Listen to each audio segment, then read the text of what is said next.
উত্তৰ গুৱাহাটীত আন্তৰ্জাতিক মহিলা দিৱস উদযাপন। উত্তৰ গুৱাহাটীত ৰাজ্যৰ প্ৰথমগৰাকী প্ৰাক্তন মহিলা আৰক্ষী বিষয়া। ৰাষ্ট্ৰীয় নাৰী দিৱসৰ কাৰ্যসূচীত অংশগ্ৰহণ কৰে প্ৰাক্তন আৰক্ষী বিষয়া তথা বিশিষ্ট লেখিকাগৰাকীয়ে। উত্তৰ গুৱাহাটীৰ দিহিং সত্ৰত উত্তৰাঞ্চল সক্ৰিয় নাৰী কল্যাণ সমাজে বিভিন্ন কাৰ্যসূচীৰে পালন কৰে আন্তঃৰাষ্ট্ৰীয় নাৰী দিৱস। এই কাৰ্যসূচীত অংশগ্ৰহণ কৰে প্ৰথম মহিলা আৰক্ষী বিষয়া ৰেণু দত্ত ফুকনৰ লগতে কেইবাগৰাকীও বিশিষ্ট মহিলাই।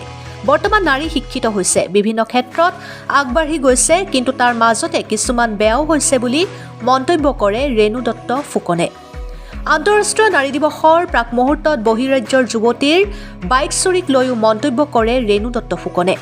আৰক্ষী কৰ্তব্যত ব্যৰ্থ হৈছে বুলিও তাৎপৰ্যপূৰ্ণ মন্তব্য কৰে ৰেণু দত্ত ফুকনে। অভিভাৱকসকলেও তেওঁলোকৰ ছোৱালী সন্তানবোৰৰ সাজপাৰৰ ওপৰত চকু দিবলৈ অনুৰোধ কাৰ্যসূচীত অংশগ্ৰহণ কৰা মহিলাৰ। উত্তৰ গুৱাহাটীৰ পৰা পংকজ নাথৰ ৰিপৰ্ট, অৰুণোদয় আছাম।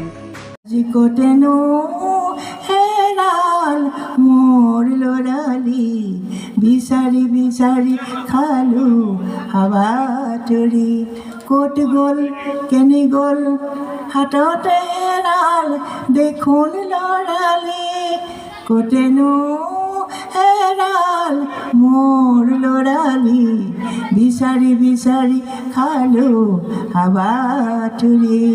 এতিয়া আৰু বিচাৰি নাপাওঁ, গতিকে ধূলি বুলি দয়াৰ সাগৰ তুমি জগন্নাথ পতিত পাৱন নাম, তোমাৰ নামেৰে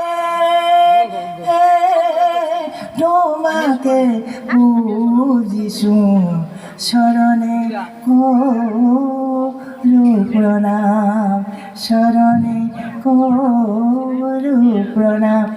এক ভাৰ নাই তুমি মোৰ বান্ধৱ,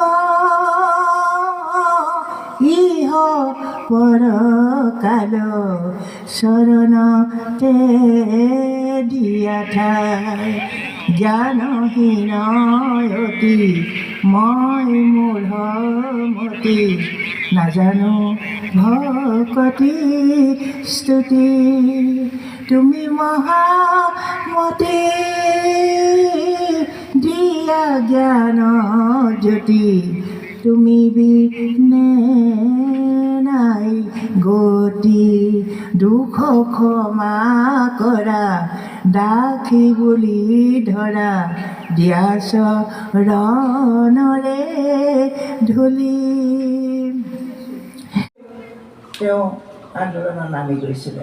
তাৰপিছত 16 ঘণ্টাৰ পৰা 8 ঘণ্টা ডিউটি লৈ আহিলে। তেতিয়া মহিলাসকলে ঘৰখনো চলাব পৰা হ'ল, ল'ৰা ছোৱালীক চাব পৰা হ'ল।